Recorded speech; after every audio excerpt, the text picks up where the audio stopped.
Voy a venir aquí atrás para que puedan firmar tranquilos. Quisiera que tomen apuntes, porque si no las ven a las cámaras y ya vuelven una hora.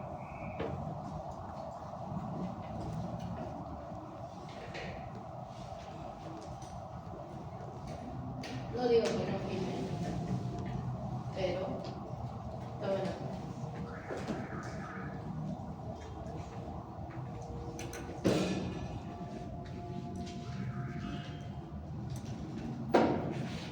Bien. ¿Qué temas han visto el lunes, el viernes? Virus y historia de los virus. Ahí, generalidades de los virus, ¿verdad? Ya. ¿Quién me puede decir qué son los virus?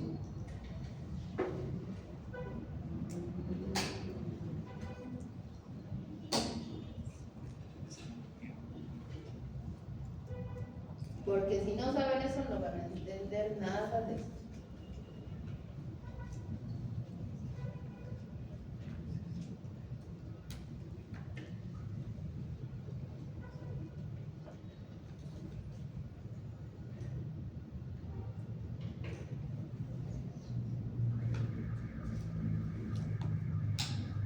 ¿O han venido de camarógrafo?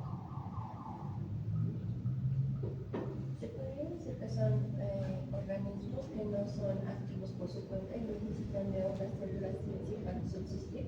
Ya, son estructuras obligatoriamente intracelulares, son parásitos intracelulares. Quiere decir que necesitan una célula viva para su replicación. Y así es que causan enfermedad. ¿Sí? ¿Qué tipos de virus existen? Según su genoma. Virus ARN, virus ADN. Virus ADN y virus ARN solo tienen un genoma, o ARN o ADN. ¿Ya?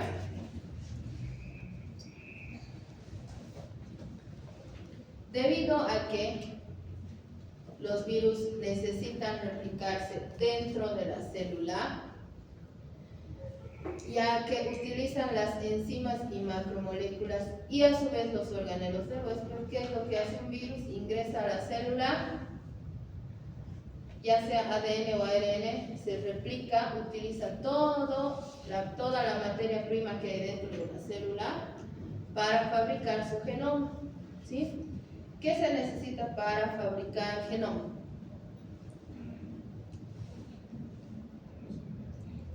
Para fabricar ADN o ARN. De materia prima estamos hablando.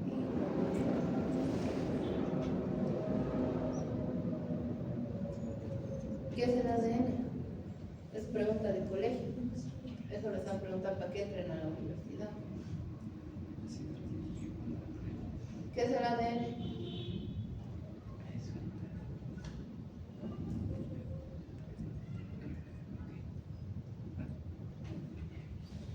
Es una secuencia de nucleótidos. Ya. ¿Qué es un nucleótido? Es la base de la Base nitrogenada más. Por eso, las bases nitrogenadas más enlaces de hidrógeno más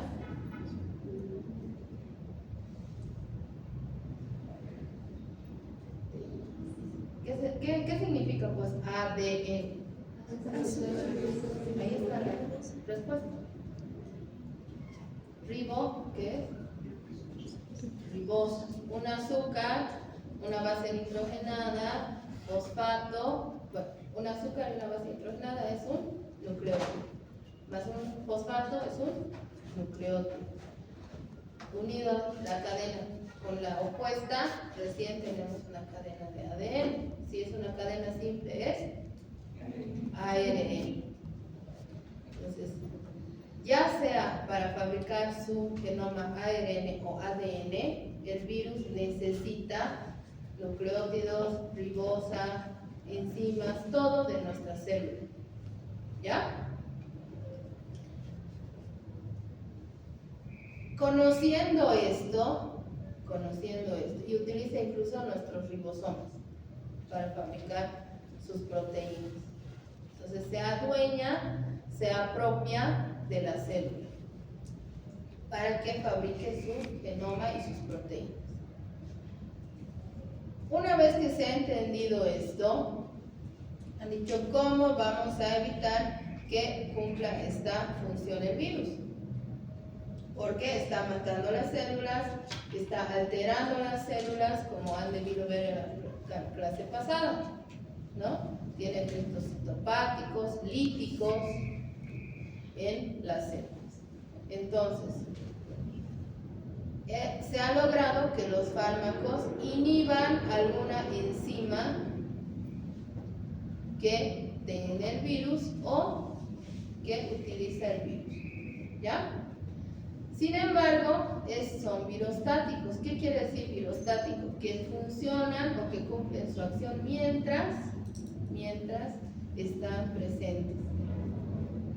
Se retiran o se corta el tratamiento si quieren y ya no cumple su función. Pero, entonces, ¿de qué me sirve? Lo que pasa es que mientras están presentes, cumpliendo su función, el sistema inmune tiene un trabajo menos duro para eliminar a ese virus o a esa célula infectada por el virus, ¿ya? Y les decía que se necesita que este virus esté en fase de replicación, esté utilizando las enzimas para que éstas puedan ser bloqueadas, ¿ya? Cuando ustedes también han visto en los temas de generalidades que son los virus latentes, ¿no? Que están mucho tiempo sin replicarse, puede ser en un ganglio nervioso, por ejemplo los virus herpes están latentes mucho tiempo en los ganglios nerviosos y por un estímulo se reactivan y se empiezan a replicar de nuevo, ¿ya? Mientras están en latencia no funciona el antiviral porque necesitamos que esté en un proceso de replicación, ¿ya? ¿Cuándo se han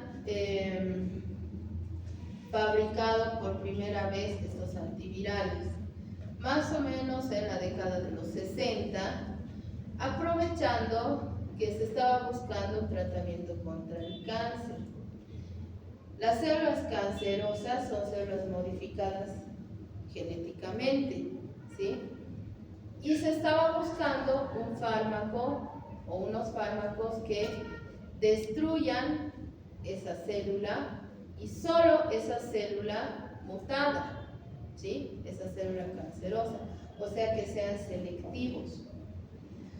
Es así que han empezado a aparecer estas moléculas que otros científicos han aprovechado para decir qué pasa si lo utilizamos frente a estas células que son modificadas o mutadas por los virus. Porque una vez que una célula está infectada, ya no es la misma, ¿sí? Ya es como una célula mutada, cambiada, si no es que se muere. Entonces, es por eso que se han creado estas moléculas, ¿ya? Sin embargo, igual que en los antimicrobianos, ha aparecido, los antibióticos, ¿no? Ha aparecido la resistencia a los antivirales. ¿Qué quiere decir? Que los virus han empezado a mutar en sus genomas, ¿sí? Entonces, si estábamos contra la proteasa viral, por ejemplo, la proteasa tiene una estructura conocida, tiene un sitio donde el antiviral se une, pero en los virus ARN principalmente, estas mutaciones se dan de manera espontánea cada 10.000 o cada 100.000 copias que se fabriquen, ¿ya?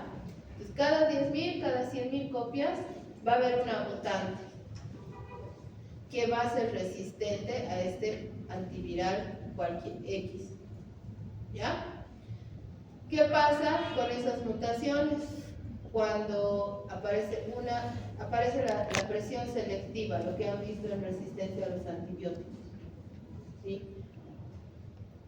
Se mueren o se destruyen, porque los virus no se mueren, se destruyen todos los virus menos los mutantes. Y hay más espacio para que se replique solo el mutante, o sea, solo el resistente.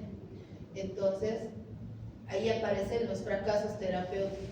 Esto yo no lo puedo ver en laboratorio, no es tan fácil como hacer un antibiograma con bacterias, ¿sí? No se puede hacer cultivos celulares y estabilidad de las, o que es eficacia de los antivirales, ¿sí? In vitro, en laboratorio, no se puede hacer. Bueno, se puede hacer, pero no es factible, no es barato, no es accesible, no es práctico, ¿ya? Entonces, esta resistencia se va a ver reflejada en el fracaso terapéutico, ¿ya? Entonces, el fracaso terapéutico me va a decir que ese virus ha desarrollado resistencia. ¿Y cuándo es que es más frecuente esta resistencia? En las enfermedades recurrentes, en las herpes virus, por ejemplo, ¿no? Que cada vez son recurrentes y se tiene que dar el mismo tratamiento cuando existe la recurrencia. Y se da el mismo tratamiento, pero en algún momento deja de funcionar. Eso se llama fracaso terapéutico. Deja de funcionar el tratamiento y hay que acudir a otra molécula que sea más nueva, que sea más eficaz, que sea más potente, pero a veces también más tóxica, ¿ya? Entonces, la resistencia y la sensibilidad de los antivirales está dada básicamente en ensayos clínicos, ¿sí? Se prueba una molécula en cierto grupo de poblacional y se ve la respuesta, ¿no? En personas infectadas versus placebo, todos estudios largos para decir este antiviral sí funciona. ¿Ya? ¿Cómo se van a clasificar los fármacos antivirales? Por su mecanismo de acción y por su perfil de actividad. Esto lo van a ver en farmacología por estructura química, principalmente, ¿no? O también por mecanismo de acción. Pero nos vamos nosotros a lo más práctico para las enfermedades virales. Si nosotros conocemos las fases de la infección y las fases de la replicación del virus, el ciclo de replicación del virus, podremos entender qué enzima está afectada, podremos entender qué parte del metabolismo está interrumpido por el antiviral, ¿ya? Y también tenemos los inmunomoduladores, que lo que hacen es ayudar al sistema inmune a defendernos específico contra los virus, a defendernos de manera específica contra los virus, ¿ya? Entonces, modifican la respuesta inmune, la incrementan, ¿sí? Para evitar la proliferación del virus, ¿ya? Entonces tenemos a los análogos de los ácidos nucleicos, ¿sí? Análogo, ¿alguien sabe qué significa la palabra análogo? Parecido, muy bien. Entonces, los análogos de los ácidos nucleicos son parecidos a la materia prima que necesita el virus para fabricar su ADN. Pero como no es lo mismo, como es análogo, ¿qué va a pasar? Va a fabricar cadenas defectuosas, cadenas equivocadas, y esas cadenas equivocadas van a codificar proteínas defectuosas que no le sirven al virus, por lo tanto van a ya no se va a replicar y la célula no se va a alisar, o también ya no se va a propagar este virus. ¿Ya? Como ejemplo tenemos acá la acidobudina, el aciclovir, el aciclovir y la vidarabina. Otro grupo son los que bloquean la adhesión y la penetración. Por eso es importante que recuerden las anteriores clases, ¿sí? En la anterior clase, ¿qué han visto? El ciclo de replicación en general de los virus, ¿verdad? Entonces, si yo sé que el virus se va a adherir a un receptor de la célula huésped y después va a ingresar, pues puedo cerrar la puerta, ¿verdad? Si yo sé por dónde va a entrar, puedo cerrar la puerta. Si yo sé cómo va a entrar, puedo bloquear esa entrada. A eso se refiere. Y tenemos, por ejemplo, la amantadina y el oseltamivir, que son fármacos contra la influenza. ¿Ya? Los que inhiben la síntesis de ADN, inhibiendo las enzimas que fabrican el ADN viral, tenemos el aciclovir y el foscarnet, por ejemplo, ¿no? Porque hay muchos de este grupo. Tenemos la inhibición de la síntesis de proteína y ahí están los interferones, que son inmunomoduladores, ¿ya? Y los que alteran la fase de maduración de las proteínas, porque las proteínas virales también tienen que madurar, ¿ya? Y a eso se llaman inhibidores de la proteasa. Tenemos un grupo grande porque esta investigación de antivirales, de desarrollo de antivirales, ha progresado, ha aumentado cuando ha aparecido el VIH. Entonces todos los científicos empezaron a buscar curas, tratamientos para el virus de inmunodeficiencia humana. ¿Ya? Entonces tenemos dentro de los otro grupo grande, tenemos a los antirretrovirales, porque el VIH es un retrovirus. ¿Ya? Entonces, dentro de los antirretrovirales están también los que hemos visto en esta otra clasificación, pero agrupados por su mecanismo de acción antirretroviral. ¿Ya? Entonces tenemos un grupo grande que son los inhibidores de la transcriptasa inversa o reversa, que es la enzima principal que tienen los virus retrovirus, porque al ser virus ARN, primero se fabrican una doble cadena de ADN para que ésta recién fabrique su ARN viral. Ya, ahorita vamos a ver el dibujo.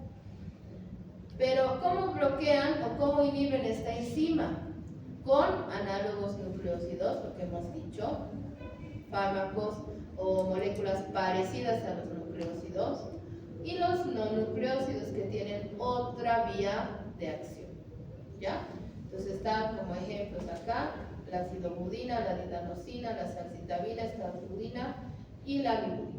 Y en los no nucleosídicos, nevirapina de la viridina, efavirenz y el DPC-83. ¿Ya? Los que inhiben la proteasa viral, el saquinavir, ritonavir, indinavir, delfinavir, aprenavir, lopinavir y tipranavir. ¿Ya? Y los inhibidores de la fusión tenemos el enfurbitil. Son los más conocidos. Solo para que se den cuenta de lo que estamos hablando. ¿Ya? Fíjense, aquí está el virus del VIH. Aquí está la célula blanco del virus VIH, se llama linfocito TCD4. ¿Ya? Linfocito TCD4. Este tiene su receptor para que se una la molécula, o que es la partícula viral, con la glucoproteína 120, la GP120. Hace que se libere, fíjense, el genoma del virus con su cápside, porque es un virus envuelto. Se libera dentro de la célula y lo que hace es decapsidarse, llegar al núcleo, siendo un virus ARN, llega al núcleo, se libera el RNA, ¿sí? Se integra el RNA en el genoma de la célula, fíjense acá, se integra, se transcribe en más RNA, ¿sí? Y ese pasito está dado por la transcriptasa reversa o transcriptasa inversa, ¿ya? Después el RNA ya transcrito y ya sintetizado se empieza a traducir en proteínas, ¿no? En los ribosomas, para que se produzcan las proteínas, se sinteticen las proteínas, las estructurales y las no estructurales, ¿no? Y luego se fusiona o se une con el genoma, con el ARN que está libre, se envuelve con la misma membrana de la célula y se libera y es un virus maduro, ¿ya? Este es el ciclo de replicación. Entonces, fíjense, hay fármacos que impiden esta fusión, como el enfurbitil. Por eso dice inhibidores de la fusión. Esto es fusión, cuando se une la membrana del virus con la cubierta del virus con la membrana de la célula, ¿ya? Y aquí están los inhibidores análogos nucleósidos. Y aquí están los inhibidores de la proteasa para que no se produzcan las proteínas. Entonces, a distinto nivel se evita la replicación del virus. Por eso los tratamientos antirretrovirales para VIH son combinados. Se utiliza uno de estos y uno de estos, por ejemplo, ¿ya? Entonces, los análogos de los nucleósidos inhiben la síntesis de ADN y lo que hace es competir con el nucleósido natural, ¿sí? Quitarle su espacio, inhibe la polimerasa de ADN y es un finalizador en la cadena de ADN. Quiere decir que ya nadie se va a unir y ya no se va a elongar la cadena. Ya no va a haber nuevos nucleótidos que se unan a esa cadena, ¿sí? Entonces, tenemos al aciclovir, es el más conocido y el más utilizado, ¿sí? Cuando ustedes ingresen, tal vez van a seguir utilizando el aciclovir, ¿sí? Porque es el de primera línea para tratamiento, por ejemplo, de herpes, ¿ya? Herpes labial, herpes genital, herpes zóster. Y fíjense, el foscarnet es análogo, pero ya no del nucleósido, sino de los pirofosfatos. Entonces van a inhibir también la DNA polimerasa para que ya no se replique, ¿ya? Entonces tiene una base nitrogenada, tiene su azúcar en posición 2, tiene otro azúcar en la posición 9 y tiene que estar trifosforilado. 1, 2, 3. 1, 2, 3. Para que inhiba la síntesis de ADN, ¿sí?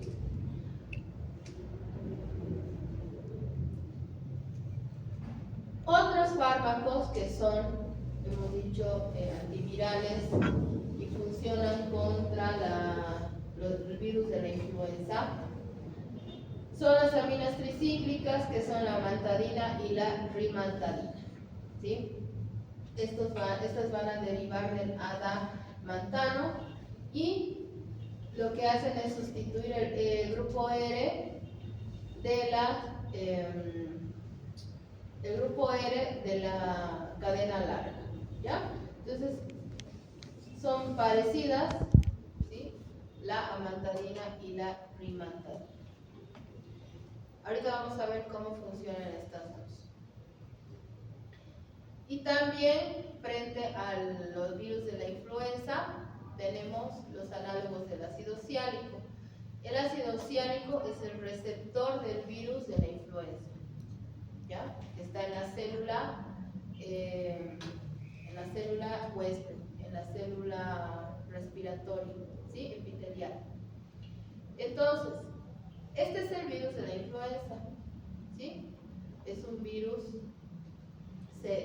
con genoma segmentado, fíjense, no es lineal, no es circular, tiene segmentos, 1, 2, 3, 4, 5, 6, 7, 8 segmentos, ¿ya?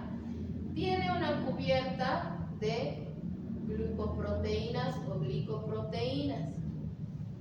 Una se llama neuraminidasa y otra se llama hemaglutinina. Por eso el virus de la influenza es AH1N1. Tiene la hemaglutinina tipo 1 y la neuraminidasa tipo 1. ¿Sí? Aparte de estas dos glicoproteínas que le sirven a al virus para ingresar a la célula, para decapsidarse y para liberar el ARN en la célula, tienen otra proteína que es la M2. ¿Sí? La proteína M2 es importante. ¿Por qué? Cuando el virus ingresa a la célula, es envuelto por un endosoma. ¿Saben lo que es un endosoma? ¿Ven? ¿Sí? ¿Qué es un endosoma? Es un tipo de fagocitador que envuelve Es como una bolsita, una membranita, ¿verdad? Dentro de la célula. La envuelve adentro. Endosoma. ¿Ya? La idea del endosoma es que sea fagocitado, sea destruido por la célula, ¿no? Que no se libere. Pero ¿qué es lo que hace? Este M2 es un canal de protones, ¿sí? Que lo que hace es liberar protones al exterior del virus, o sea, dentro del endosoma. Y eso aumenta el pH del endosoma y hace que se reviente, que se liberen las partículas virales, ¿ya? Entonces, una vez que se liberan, ya se pueden integrar al genoma y replicarse, ¿sí? Entonces, ¿qué es lo que hacen la amantadina y la rimantadina? Inhiben la actividad de la proteína o del canal M2, ¿sí? Esta solo tiene el virus de la gripe A, el virus influenza A, solamente, no tiene el B ni el C. Por eso estos dos solo sirven para influenza A. Entonces, como no se libera los protones, no se libera del endosoma, entonces no se va a replicar. Por lo tanto, no hay decapsidación y no hay liberación del genoma al citoplasma de la célula. ¿Sí? Esos son un grupo de antivirales, antigripales, si quieren, ¿sí? Antiinfluenza. Les decía que el ácido ciálico es el receptor del virus de la influenza, pero se une a una de estas glucoproteínas, que es la neuraminidasa, ¿sí? La neuraminidasa tienen los virus de influenza A y B, ¿sí? Se unen y va a ingresar a la célula. Lo que hace el zanamivir y el oseltamivir es inhiben la neuraminidasa para que éstas no ingresen a la célula, ¿sí? Pero también las bloquean para que no salgan de la célula ya infectada, ¿sí? Esa acción tiene. Entonces tenemos estos dos grupos para la influenza. ¿Para qué me sirven los análogos de los nucleósidos? Para tratamientos. No hay antivirales, esto sí chicos, no hay antivirales para todos los virus, ¿sí? No existe para todos los virus. Para el rinovirus, por ejemplo, el virus del resfriado común, no hay antiviral, ¿sí? Para dengue, zika, chikungunya, no hay antivirales, ¿sí? ¿Para qué? Sí hay para herpes labial, genital, VIH, varicela zoster, que también pertenece a la familia herpes, viridae. Los de los pirofosfatos para la retinitis por citomegalovirus. Los citomegalovirus también son virus herpes. Las aminas tricíclicas, que hemos dicho que son las, ¿cuáles?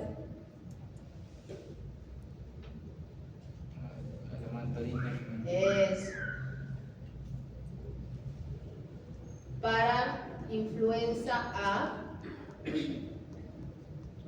la más activa es la rimantadina, pero, esto sí, actualmente han desarrollado mucha resistencia en el virus de la influenza A, porque sabemos que el virus influenza muta cada año, sufre mutaciones, entonces ya casi no es eficaz en todas las influencias, ¿no? Porque va mutando cada año. Los análogos del ácido ciálico, sí, virus A y B de la gripe, y en personas que no pueden ser vacunadas por algún motivo para influenza A, que tengan factores de riesgo y que no puedan ser vacunadas, que sean inmunosuprimidas, etcétera, se puede utilizar como profilaxis, como prevención. ¿Ya? Dentro de los antirretrovirales tenemos los que inhiben la transcriptasa reversa, los que inhiben la transcriptasa, los análogos nucleósidos, los no análogos nucleósidos, aquí están los ejemplos, los inhibidores de la proteasa, el luminavir, atazanavir, etcétera, los inhibidores de la entrada, los inhibidores de los correceptores, estos dos son nuevos, ¿sí? Los de los correceptores, CCR5, y el de la integrasa como el raltegravir. Todos son activos para el VIH1 y VIH2. Y algunos pueden ser utilizados para hepatitis B. ¿Ya? Porque la hepatitis B es un virus ADN, ¿verdad? ¿Qué hacen los inhibidores de la proteasa? ¿Sí?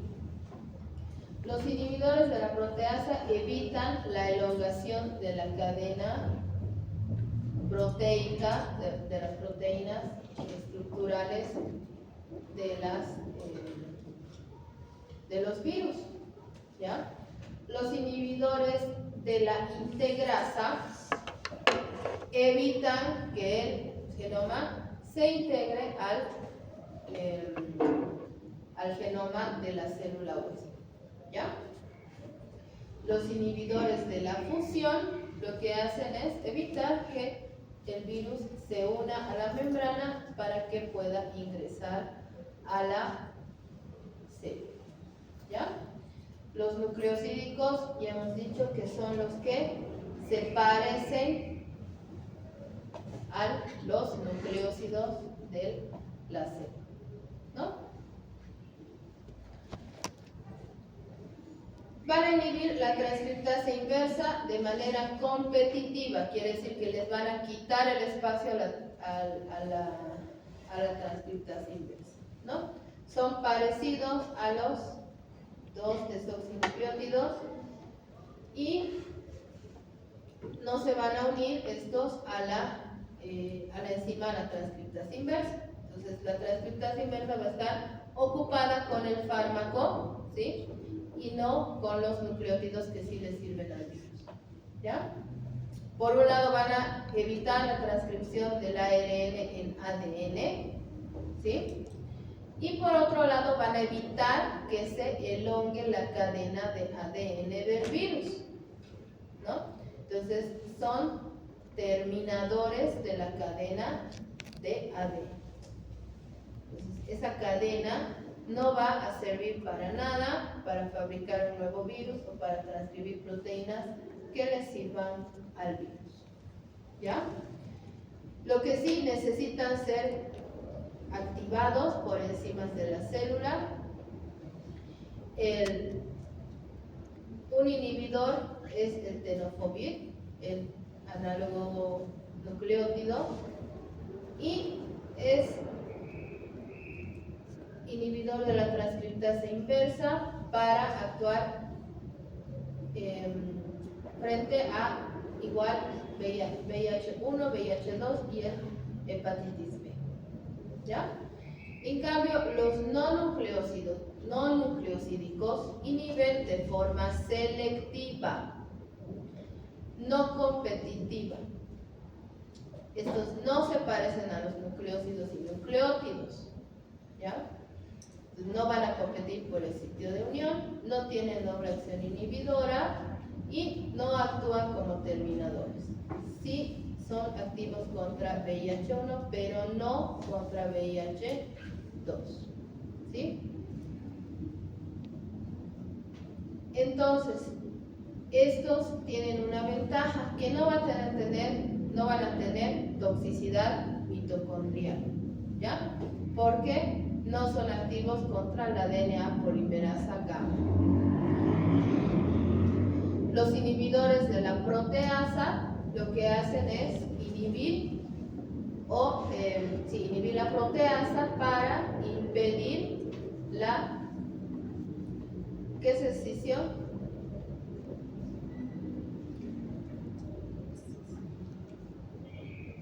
División, ¿no? Separación es escisión de las poliproteínas. Entonces no madura el virión, entonces la la partícula viral que resulta no va a ser infectante, va a ser inútil, ¿ya? Son más selectivos para el VIH1, tipo 1, y no necesitan activación metabólica, actúan directamente, ¿no? Entonces pueden actuar en células en reposo. Lo que sí necesitan penetrar al interior de la célula. Los inhibidores de la fusión, ¿sí?, evitan o bloquean la penetración del virus en el linfocito T, ¿sí? Inhiben la cubierta del virus, inhiben el proceso en el que la cubierta se une con la membrana. Entonces, estos van a actuar fuera de la célula huésped, obviamente. Es el enfulvitide y solo es para el VIH1, no para el VIH2. ¿Ya? Entonces, estas mutaciones que les decía que ocurren cada vez uno en 10.000, uno en 100.000, se llama tasa de error, ¿sí?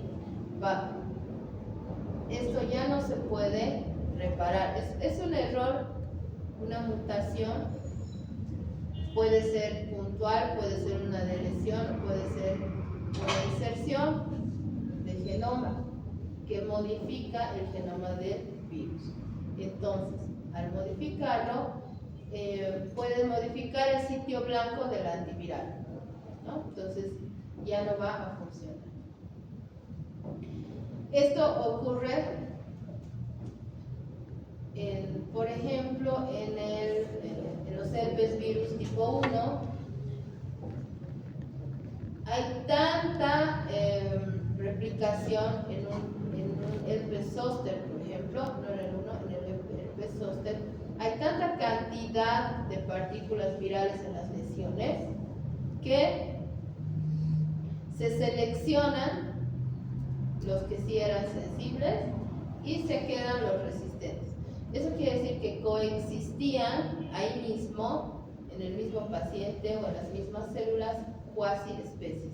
Entonces son lo mismo, pero unos son resistentes y otros no. también porque hay presión selectiva, ¿no? Este paciente tiene muchas recurrencias del virus del herpes zóster y lo que hace es tener muchas veces el tratamiento, estar expuesto al fármaco y se van a quedar latentes y después van a brotar, si quieren, los mutantes, los resistentes. ¿Ya? ¿De qué depende la resistencia? De la tasa de replicación. Si es un virus que se replica rápido, es más probable que ocurran estas mutaciones.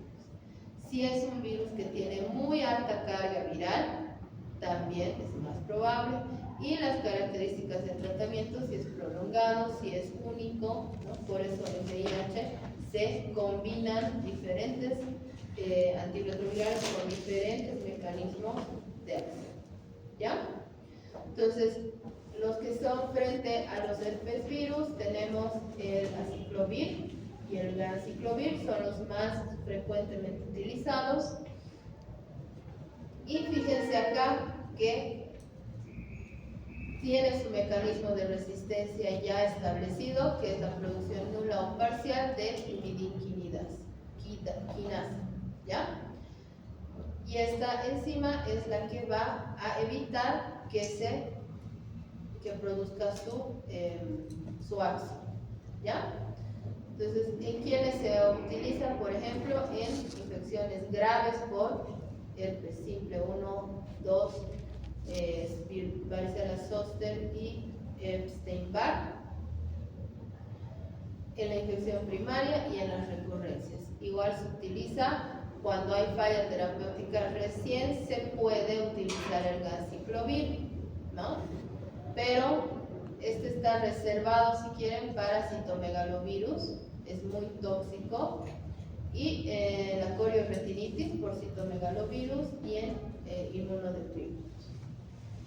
El palaciclovir es el otro fármaco frente a los herpes virus, es más biodisponible y se utiliza en herpes zóster y en las recurrencias de las infecciones genitales.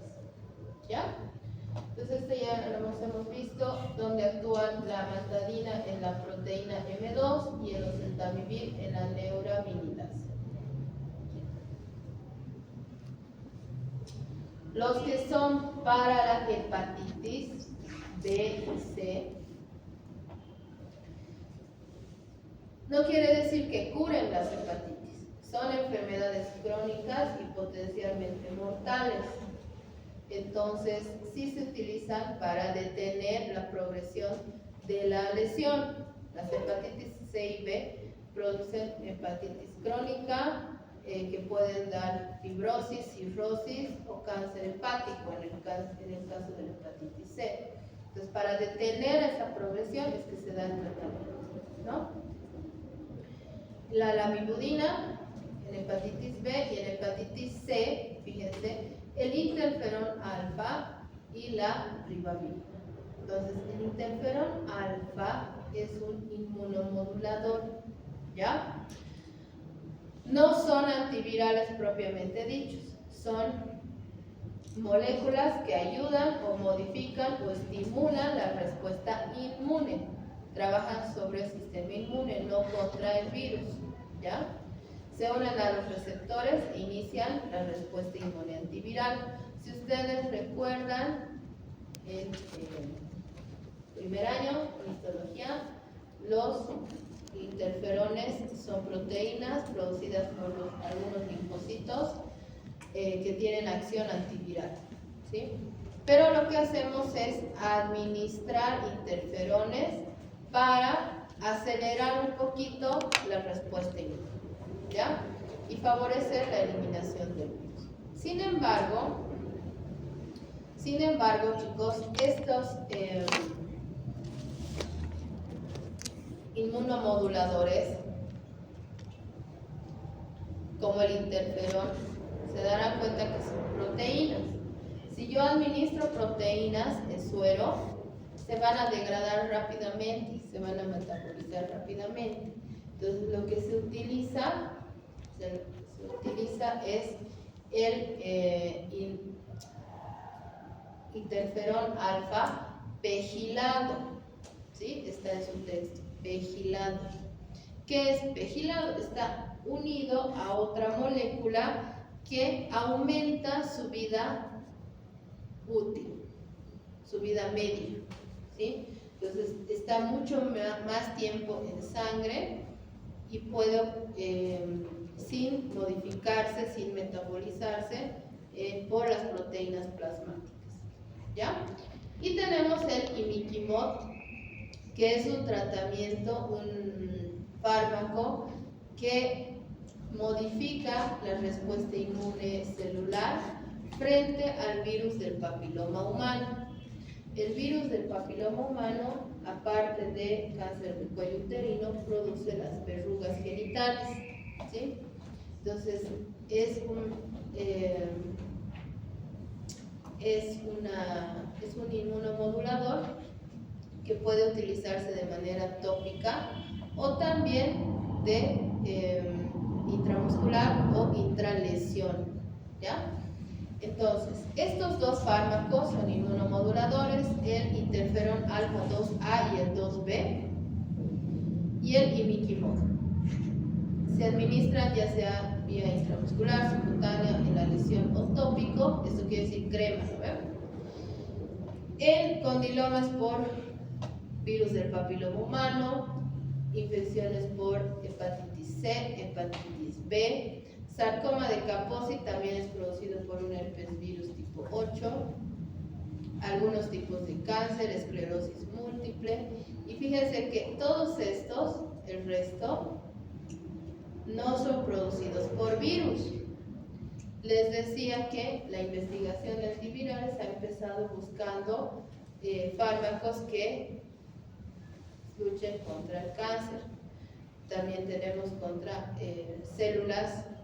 Sabemos que todas estas células son alteradas citopáticamente por los virus, ¿no?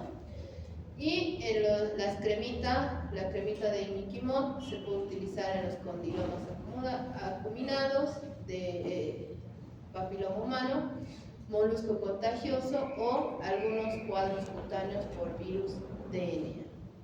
No sé si tienen alguna pregunta, algo que no se haya entendido.